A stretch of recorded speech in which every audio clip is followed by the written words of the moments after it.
and the suspect began firing gunshots from his apartment, but fortunately no one was hurt. Here is some footage from our reporters that were on the scene there. That's the apartment complex in Pullman, again in the 1000 block of Latos Street near Main Street in that area.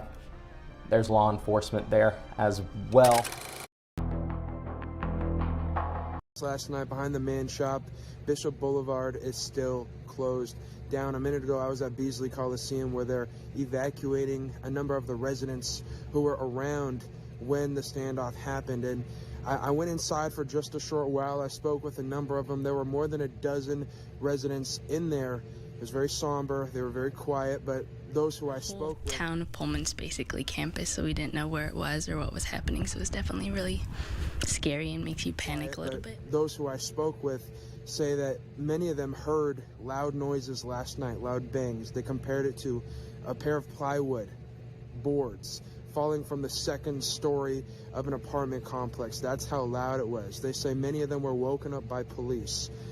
And what they were told was that there's a chance that their apartment could be caught on fire, so they had to stay close to the wall.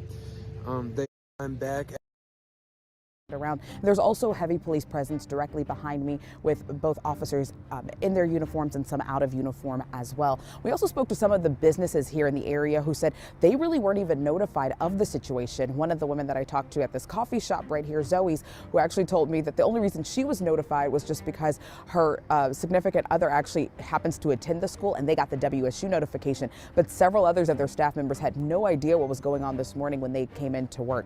So it's lucky for them that they were actually able to get in and get safely. Now, WSU, since this has all happened, has issued an all clear for students. Students are allowed to now return back to classes, especially on a day like today when many students have finals. That's incredibly important. However, again, this area is still blocked off. There is crime tape around, and this is still an active investigation. We're also told that WSP is going to be the ones taking over this investigation, and until they arrive and are able to clear the scene, this crime scene will remain active. Spoke to a mother. Her son goes to WSU and actually lives in those apartments there, and they were waiting to take a bus to be transferred to Beasley Coliseum because that sounds like where students were being taken to shelter in place. What did you see at Beasley Coliseum when you drove by? Are people still at the Coliseum? Are they still staying there? What's the latest there?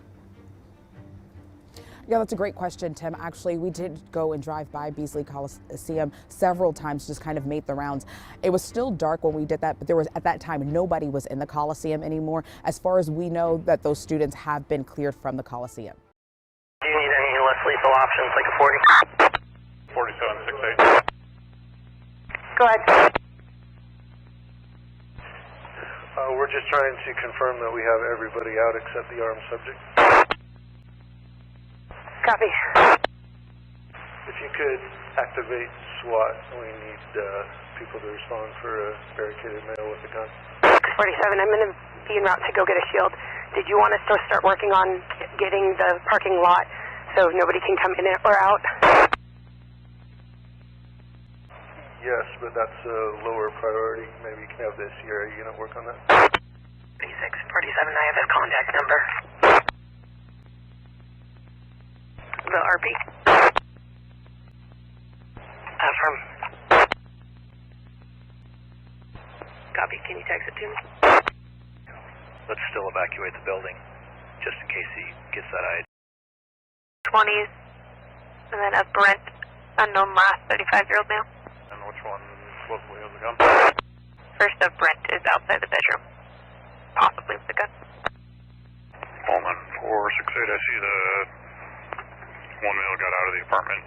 Do you have a way to contact anyone so you can get him to move a ways away from the building? The back parking lot, dark gray jacket, blue pants, red and black striped shirt. He's the one speaking with my partner. He's the one that got out. Go ahead. I believe it's going to be the top floor at your end. I saw a light coming on and off. If you want to keep an eye on that when we do the exterior until we figure out what we got. Not entirely sure which windows belong to that apartment. I believe they're describing it being between the two stairwells and on the top floor. Like a 40. 4768. Go ahead. we're just trying to confirm that we have everybody out except the armed subject. Copy. If you could activate SWAT, we need people to respond for a barricaded male with a gun. 47, I'm going to be en route to go get a shield. Did you want us to start working on getting the parking lot so nobody can come in or out? Yes, but that's a lower priority. Maybe you can have this Sierra unit work on that. 46, 47, I have his contact number. The RP. Affirm. Copy, can you text it to me? Let's still evacuate the building, just in case he gets that ID.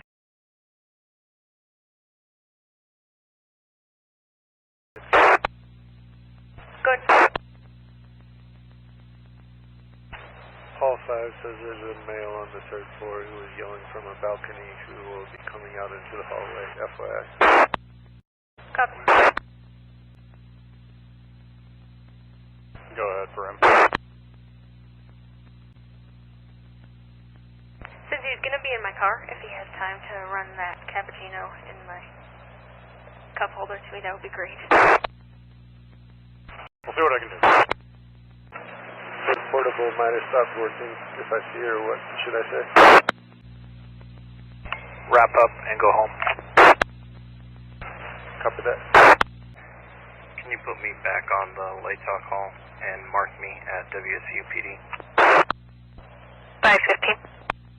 We need to make sure that anything that was thrown out of that window and into the parking lot is preserved as well. So we may need to consider making a perimeter in the parking lot.